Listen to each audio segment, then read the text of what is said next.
Olá! Iniciamos essa nova etapa de nossos estudos registrando o quão importante é a constituição de uma adequada estrutura de capital, atendendo aos interesses da empresa e dos acionistas.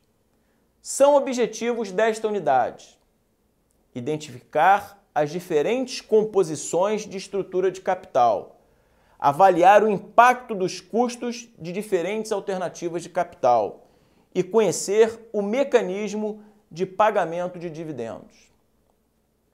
Você sabe o que é o custo de capital em uma empresa?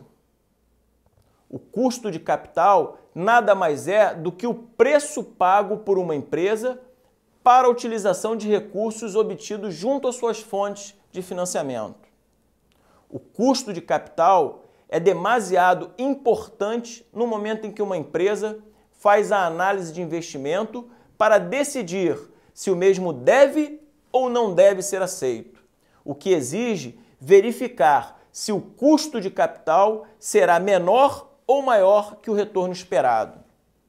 Assim, o custo de capital deve ser considerado como um componente padrão para a tomada de decisão, reconhecendo também que os projetos deverão oferecer retornos maiores do que o custo de capital. Quando o retorno de investimento supera o custo de capital de um projeto, significa que a empresa caminha em direção à maximização de seus resultados.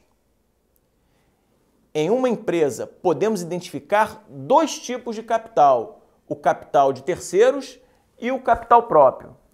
O capital de terceiros é obtido através de empréstimos e tem uma data pré-estabelecida para ser liquidado. Já o capital próprio, também de longo prazo, se mantém à disposição da empresa por um período indeterminado e tem sua origem nos recursos disponibilizados pelos donos da empresa. A ação preferencial, a ação ordinária e os lucros retidos são as três fontes básicas de capital próprio.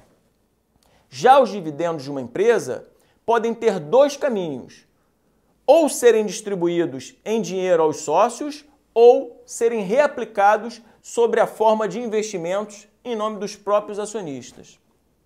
Quando falamos em dividendos, geralmente nos referimos à distribuição de lucros em dinheiro.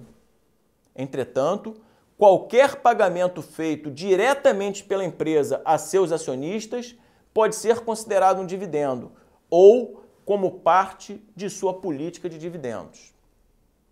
Os principais tipos básicos de dividendos em dinheiro são dividendos regulares em dinheiro.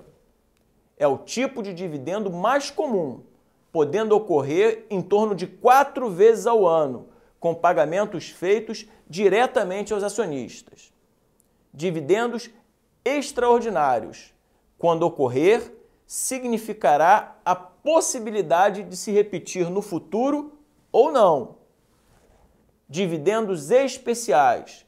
Caso ocorra, será decorrente de uma situação única, não sendo repetido. E por último, os dividendos de liquidação, que ocorrem quando parte ou total da empresa está sendo liquidada, ou até mesmo desfeita por uma razão qualquer.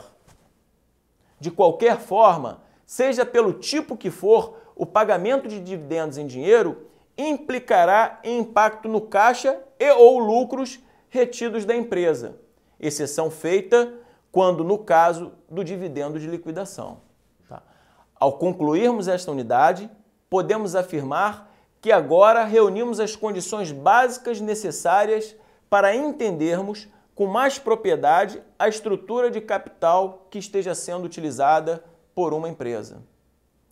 Novamente, chamamos sua atenção para o desenvolvimento de atitudes que lhe estimulem a iniciativa, a participação, senso de pesquisa e de análise global. Obrigado e até a próxima unidade.